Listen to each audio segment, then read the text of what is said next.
The Nashville Predators are one of the hottest teams in the NHL right now. What could possibly go wrong for this team firing on all cylinders? We're going to talk about that today on the Locked On Predators podcast. Your Locked On Predators, your daily podcast on the Nashville Predators. Part of the Locked On Podcast Network, your team every day.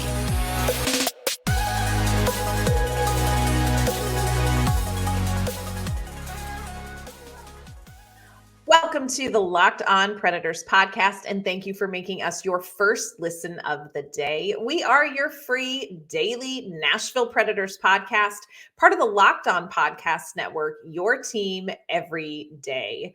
Want to kick off this game day episode of Locked On Preds with a hello and how do you do to our Locked On Pred heads. Those are our everydayers who tune in to talk Nashville Predators hockey with us each and every day. We appreciate your support. We love that we get to spend a little bit of your day with you.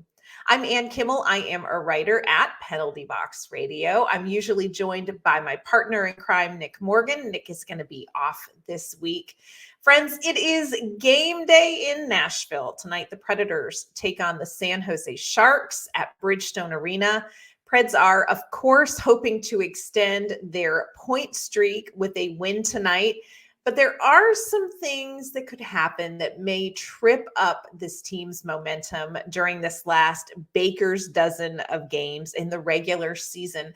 We're going to dive in and talk about what some of those things could be in just a minute.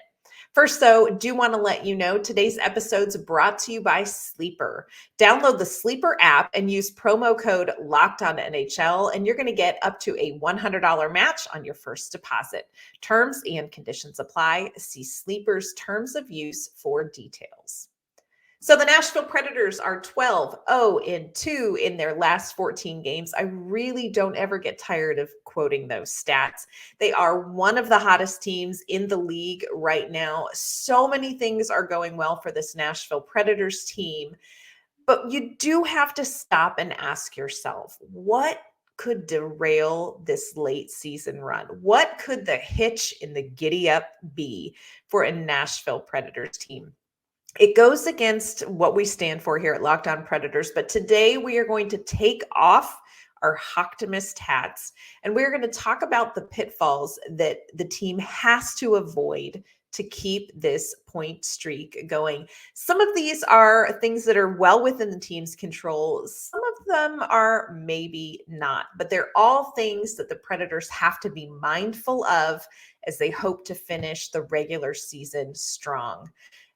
First thing I want to talk about, it's a pitfall the Predators have to avoid tonight, and it's something that we've seen this team struggle with, and it all comes down to playing down to your opponents. Nashville ranks 25th out of the 32 teams in the league when it comes to the remaining strength of schedule. So there are some quote unquote easy games coming up for the Predators.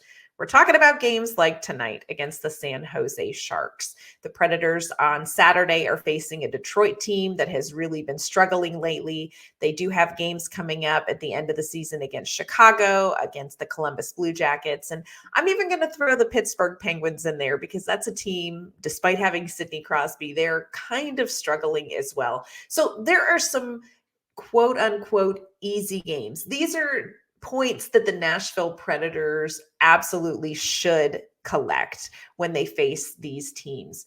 But let's just be real. We have seen Nashville play down to their opponent's level before.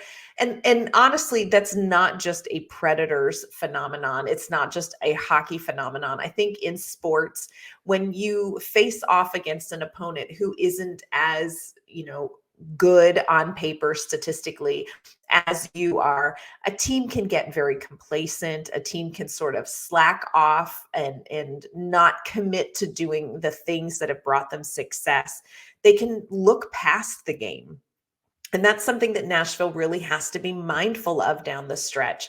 Andrew Brunette has often said this season, there are no easy games in this league. And you really have to remember that. While there may be teams like San Jose, like Chicago, that aren't winning games, Every single team in this league has players with a lot of talent. You don't get to the NHL without being, very talented. So any given night, any given team has enough talent to pull off an upset. And you have to be very mindful of that. And not only do you have to be mindful not to lose a game against a lesser opponent, you also have to make sure you don't win a game against a lesser opponent but lose touch with what it takes to play that game. What I mean by that is, yes, you can win a game against a team like San Jose, but you may be able to win that game without staying committed to what makes you a really, really good team. And that's tricky. We talk about trap games. This could be a trap game tonight with San Jose. It's a team that's easy to overlook. Thursday night, the Nashville Predators are playing the Florida Panthers. That's a very big game. They're going to have to gear up to go into. You just don't want to look ahead. So I think one of the pitfalls the Predators have to commit to avoiding is overlooking, quote unquote, easy opponents. We're going to see how they do with that tonight against San Jose, and we're going to talk about that game coming up. Another thing that could really derail this mojo, and one of the things that's, pretty much out of Nashville's control, would be injuries. And let's just be honest, Nashville has been so fortunate this season when it comes to injuries. Yes, Cody Glass, man, he has had a rough season. That's one player that I think has really struggled, when it comes to injuries and recovery. Tommy Novak has missed some games with an upper body injury. Of course, you look all the way back to the beginning of the season. Luke Schenn missed almost 7 weeks with injuries. Right now, Dante Fabro, Spencer Stastny, both out week to week with upper body injuries. But when you look collectively at what Nashville has dealt with, they've been short-term injuries. These have not been season-ending injuries for the Predators. There have been very few call-ups. Nashville has had who they've needed here in Nashville, and to kind of fill in the gaps. Yes, Mark Jankowski got called up. Igor Afanasyev got called up. Very briefly, we saw Stastny, we saw Mark Delgado earlier in the season, but Nashville has really been able to get through the season with the main cast of characters. And I wonder if that's the hockey gods trying to make up for what happened last season. You'll remember last season, the Predators lost Roman Josi, Philip Forsberg, Matt Duchene, Ryan Johansson, Alexander Carrier. I mean, they were dropping literally like flies, which opened the door to seeing some young talent. But my gosh, I mean, you just never knew who was going to be in the lineup because everybody was injured. This season, Nashville has been extraordinarily healthy. You've got 6 players who have played all 68 games, and it's interesting who those 6 players are. Philip Forsberg, Roman Josi, Gus Nyquist, Ryan O'Reilly, Colton Sissons, Jeremy Lauzon. We're talking key players. You've got all 3 of the guys on your top line. You've got Roman Josi, you've got Colton Sissons, Old Faithful, and you've got Jeremy Lauzon, who I don't know how Jeremy Lauzon has managed to stay so healthy with the style of play that he has shown this season with the hits and all of that. But Jeremy Lauzon, he's committed to different ways to recover. He's done some different workouts, and he seems just fine with all 857 million hits that he's had so far this season. Those guys have not missed a game. And when you have key players healthy, good things happen. So let's ask ourselves, knock on wood, what would be maybe the most late season catastrophic injury to the Predators right now? And there are 2 players that I think if they got injured would really rock the boat and dramatically change what could happen for this team in the end of the regular season and in the postseason. And those 2 players are Roman Josi and Ryan O'Reilly. And let me explain why. Roman Josi, I think right now we can all agree, this is somebody who is irreplaceable. He is playing some of the best hockey of his entire career. Statistically, his second best season, just behind that 2021-22 season where he had 96 points. He has absolutely figured out where he fits in this Andrew Brunette system. He's figured out, defensively what he needs to be responsible for. He's figured out what he can contribute offensively. I think Roman Josi really is the backbone right now of this team. I also say Ryan O'Reilly for two reasons. Number one, I think Ryan O'Reilly has been super important when it comes to things like the power play, which has not been fantastic. We've got to be honest. But the success that the Predators have had on the power play, a lot of that can be attributed to Ryan O'Reilly. He's got 14 power play goals, leads the team in that. Roman Josi is second with 8 power play goals. The other thing is an off-ice aspect to Ryan O'Reilly that I think would dramatically impact the team if he were to be injured. And that is that Ryan O'Reilly does what I call, he holds this team to a silent standard of excellence. And what I mean by that is that Ryan O'Reilly does not go around the locker room and preach about what you need to do to be a cup contender and what you need to do to win the Selke. And he doesn't lecture the young players about, what he did to be successful.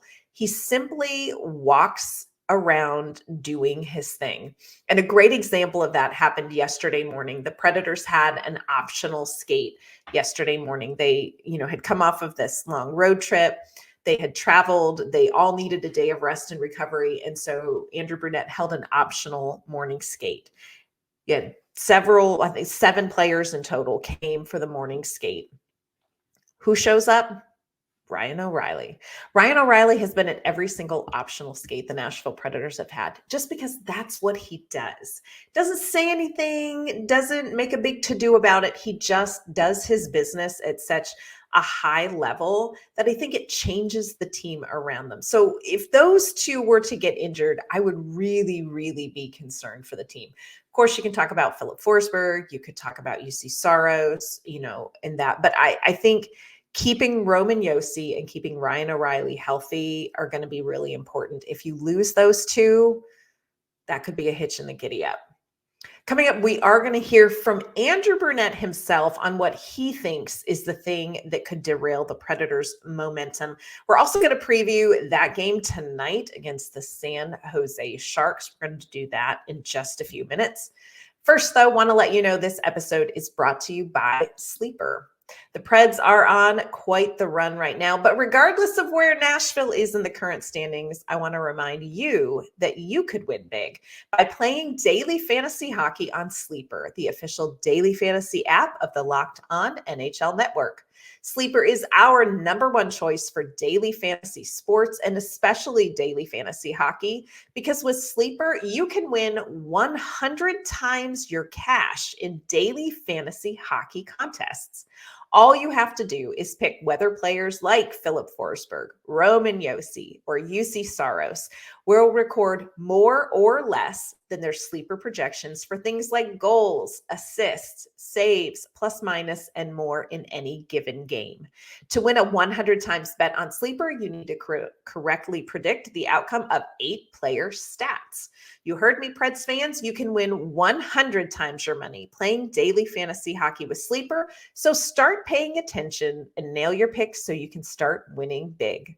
Use promo code LOCKEDONNHL and you're going to get up to a $100 match on your first deposit. Terms and conditions apply. That's code LOCKEDONNHL. See Sleeper's terms of use for details and locational availabilities. Coming up later this week, we are going to chat with Armando Velez. He is the host of Locked On Florida Panthers about Thursday night's big matchup between the Predators and the Panthers. We're also going to chat about some of those NHL end of the season awards. Should there be any Nashville names in the mix? We're going to tackle that later this week. Today, though, we are removing our hocktimist hats, which kills me, but I'm doing it anyway. And we are looking at the things that could derail the Predators as they try to finish out these last 13 games of the regular season with a strong finish. We've talked about overlooking easy opponents. We have talked about injuries. We have knocked on wood about the injuries. But let's talk about the one thing that Andrew Brunette says he worries about when it comes to this team faltering. And that is losing focus. So yesterday at practice, I asked Andrew Brunette, what are the things that can trip a team up when they're on a streak like Nashville is? And his answer was very simple. He talked about focus. This is what Andrew Brunette had to say. I guess focus. I think the focus level has been high through the stretch, and it's we keep putting it in the bank, and I think we're getting a lot better as we go here and understanding important times. For example, the Seattle game, come out in the third period, they tie the game. You're a little bit of hostile environment. It's a hard place to play anyways. And I thought the next 4 or 5 shifts, everybody raised their game up a little bit. So I think those are learning experiences. Those are things we're getting better at, understanding a little bit the momentum swings and wanting to raise our level of play. So I think those are things that could trip you up where you're not ready, you're not focused, and when you lose momentum, you don't grab a hold of it. So focus is really one of the main reasons I think you can say the Predators have found their success, but that mental focus, that concentrated, continual focus on what you need to be doing during a game, that is such a fragile thing. And if you have one player who really isn't dialed in, that's going to spill over and affect line mates, and eventually it's going to affect the whole team. And that can affect the outcome of a game. And look, this is not something new that Andrew Brunette is talking about. This is something that he has really been preaching to this team all season long. He's talked about next shift, the focus that you need after a big play. He gave the example in the Seattle game, when there's a goal against, or even after the Predators have scored, what are you doing next? Where is your focus? There can be no distraction. And while you would think that this is something that clearly is ingrained in the team by now, look at all the success that they've had recently, it really is something that has to be applied and achieved over and over again, very intentionally, game in and game out. And that's a tough thing to do. Brunette has talked about it is tough to get to this level of play. It is also really challenging to maintain the level of focus that you need to stay at this level of play. And it's hard to do. We've all seen it. You have teams that are playing really well, and all of a sudden they have just this one-off game where they lose focus and they look out of sorts. It's very tricky to maintain that. And so that's, I think, something that Brunette really is mindful of with this team as they're on this win streak. Where is their focus? Are they dialed in?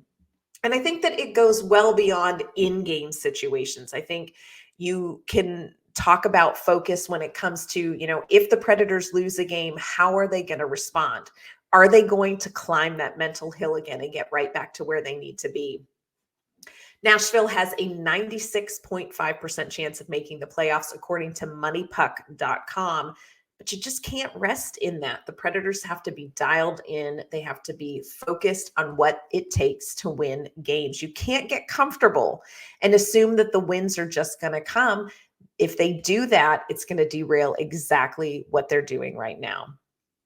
Fourth thing that I think could be a hitch in the giddy up for the Predators as they try to finish the season strong is the schedule.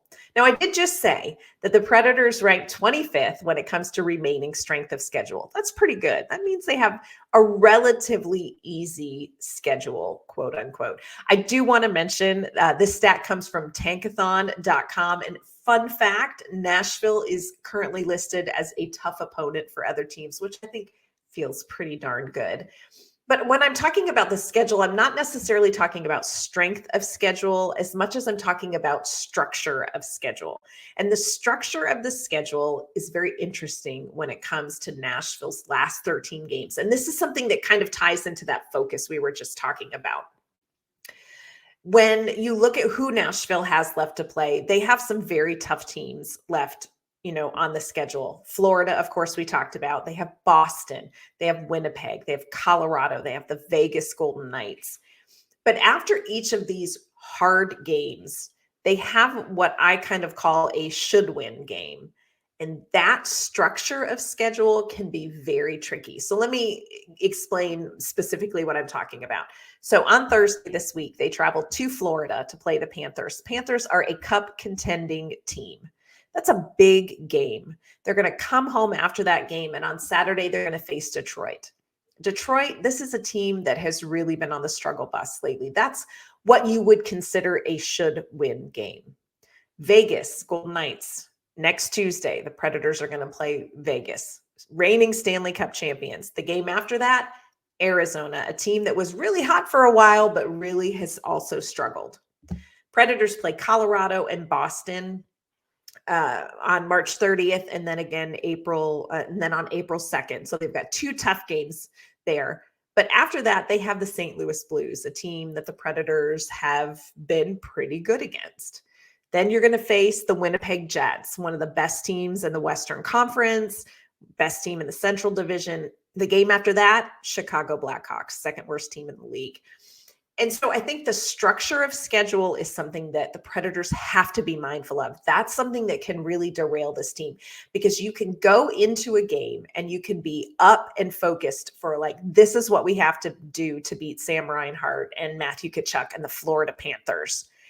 And then come home and there could be physical exhaustion. There could be mental exhaustion. And then you face a Detroit team that the Predators should be able to beat, and you may not have your best game. So the structure of the schedule for Nashville going forward, it's not that it's a tough schedule.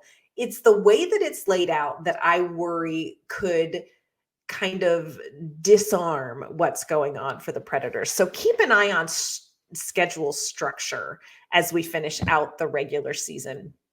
The last thing that I really think we have to talk about when we're talking about what could derail what's going on with the Predators is if the offense slows down.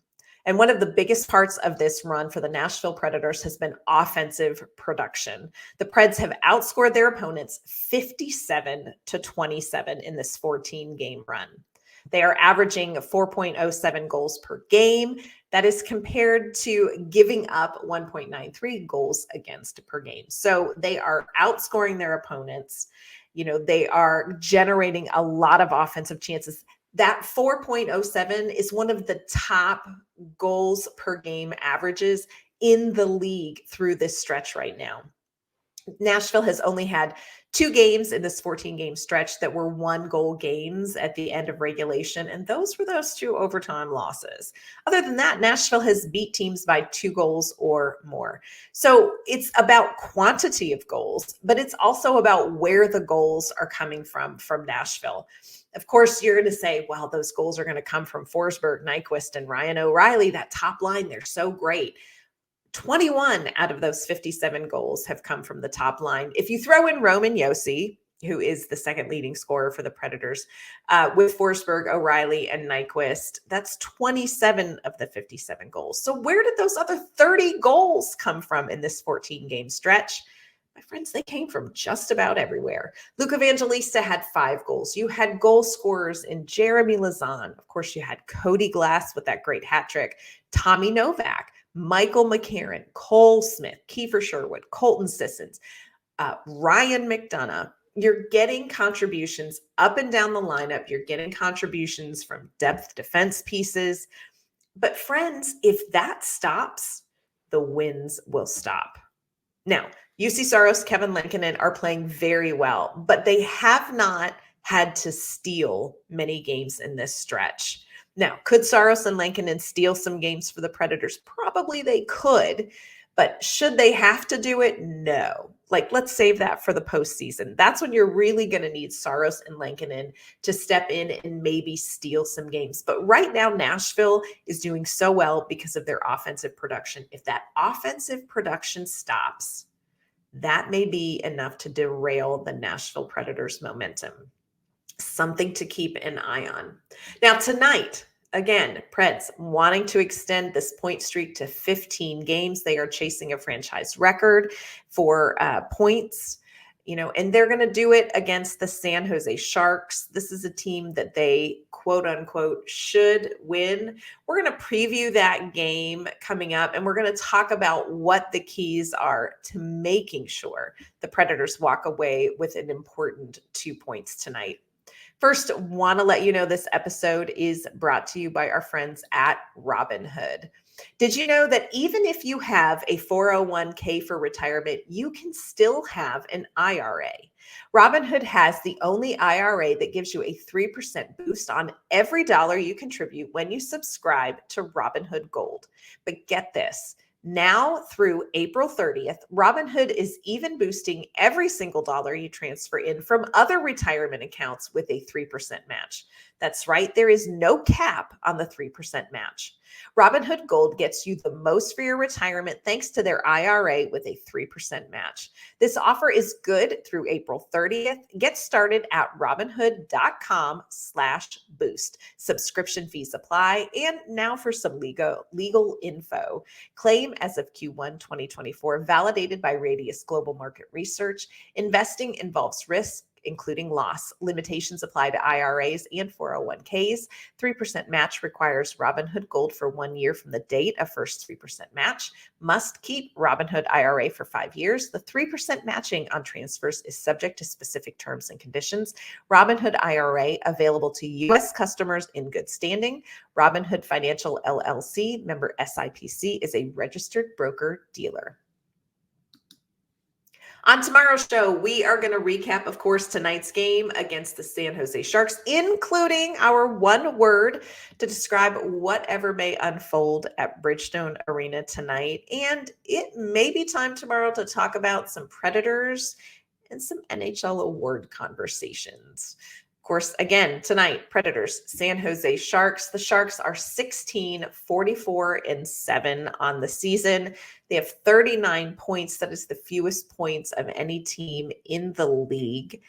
We did talk earlier about Nashville and their scoring during this win streak. When you look at San Jose and you look at their goal differential, they have a goal differential of minus 120 on the season, which means they have been outshot. They've been outscored by 120 goals. They have lost 4 in a row, including a game on Sunday against the Chicago Blackhawks, the second worst team in the league. The Sharks lost that one 5-2. San Jose came out early. They were up 2-0. Chicago scored to make it a 2-1 game in the second period. And then San Jose gave up 3 goals in less than a minute and a half in the third period. It ended up being a 5-2 game. That was kind of a hard game for me to watch, if I'm being honest with you, for one particular reason. And that was because former Milwaukee Admirals goaltender Devin Cooley made his NHL debut for the San Jose Sharks in that game on Sunday. So hated to see him lose that game. Devin Cooley, such a fantastic guy. You may remember the incredible bromance between Cooley and Yaroslav Askarov in Milwaukee last season. So tough to see Devin Cooley lose. Look, I don't know that Devin Cooley's going to get the start in net tonight. And if he does, I will say nice things about him, but I still want him to lose because we really want Nashville to continue their winning ways. What do we see when we look at the stat sheet for the San Jose Sharks? Well, their top point scorer is a name very familiar in Nashville. It's Mikael Granlund, former Nashville Predator. He has 44 points, 9 goals on the season. He scored against the Predators in their last meeting. Their top goal scorer is Fabian Zetterlund. He has 18 goals and 32 points. But really, nobody else jumps off the page right now for the San Jose Sharks. That's not to say that they don't have a couple of young players and some players in their system that could make a splash in the next couple of seasons. Did mention the Predators have played the Sharks a couple of times already this year. They most recently played them on February 25th. That's a part of this 14-game point streak. The Predators won 4-2. But here's what I want to say about that game. The Predators did not start that game off strong. They were tied in shots on goal after the first period with 8 for each team. Nashville was only up 1-0. They did go up 2-0 in the second period, and then Mikael Granlund scored to make it a 1-goal game again. Nashville answered back. But then San Jose made it a 1-goal game again. Fortunately, Gus Nyquist scored an empty net goal to make it a 4-2 win. But my friends, that game was too close for comfort, and we cannot have a repeat of that performance tonight. That's not what the Predators need to come out on the ice and show tonight. So what are the keys for a Predators win at home against the Sharks? First of all, talked about this earlier in the episode. It's about offensive pressure. Nashville has scored 4+ goals per game this stretch. San Jose really does not have great goaltending. They're all at kind of a sub 900 save percentage. They've allowed over 3 goals per game average. So Nashville needs to come out and really apply a lot of offensive pressure. It's about puck possession. It's about quick puck movement. It's about generating those quality chances and doing it up and down the lineup like we talked about. Second thing to keep an eye on tonight, roster changes. Talked yesterday about Anthony Beauvillier and Jason Zucker. Get them more comfortable with the system. Let's see how they do, with yet some more time under their belt. Andrew Brunette talked about them yesterday at Morning Skate, said they're looking better and better every game. Let's hope that continues tonight against San Jose. Do keep your eye out tonight on number 7, Mark Del Gaizo.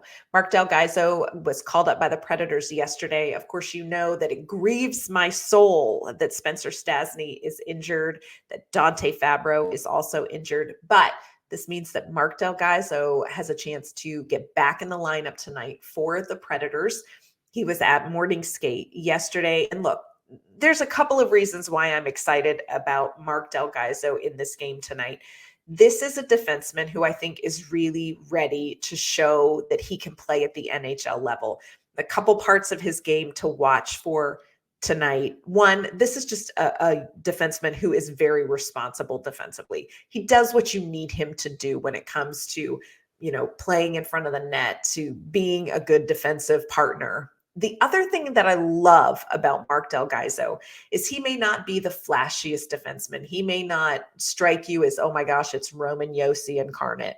He's not going to do that. But here's what he is going to do. Mark Del Gaizo is going to outwork every opponent on the ice every time he's out there. Like this, I know this sounds funny for me to say, but Mark Del Gaizo has that dog in him. He just is going to outwork everyone. And I love to see that. I think that is right where the Nashville Predators are right now. I think he's going to fit in really well with that intensity, with that commitment, with that focus that the Predators have showed over this stretch. So watch that. The other thing I think to keep in mind when you watch Mark Del Gaizo is probably not going to be the finisher of amazing offensive chances. But what he is going to do is he's going to kick off offensive opportunities. This is a defenseman who can start something really good in the O zone. So let's see what he can do with that tonight against the San Jose Sharks. I'm so excited that we get to see Del Gaizo back on the ice. Final key to this game tonight, don't let up. Talked about it earlier in this episode. Nashville needs to keep up that intensity, that focus, that execution that they have played with through this whole 14-game point streak. This needs to not end up being a 1-goal game. The Predators need to really win this game. This needs to be a statement game. Puck drop for tonight's game, scheduled for 7 p.m. Central Time. It is at Bridgestone Arena. Do want to throw out there, if you know you are going and you can get there a little bit early, there is going to be a smash car in the plaza at Bridgestone Arena for a fee. Folks can take some swings at the car with a sledgehammer, like fun energy builder, great way to get out any workday frustration. And the money raised is going to go to helping Gold Star families during Military Appreciation Week. So file that away if you can get there early, hit the plaza at Bridgestone Arena ahead of time. So let's see what the Preds can do tonight. Will they avoid those 5 things we talked about that could derail this team's momentum? I sure hope so. We're going to have a complete breakdown of whatever happens on tomorrow's show. Until then, be sure to follow the podcast on social media at @LO_Predators. You can, of course, subscribe to the podcast wherever you get your favorite podcasts, and check us out also on YouTube. That's going to do it for today's episode. Thank you for making us your first listen of the day. We will be back tomorrow to talk about Preds Sharks. We'll see you then.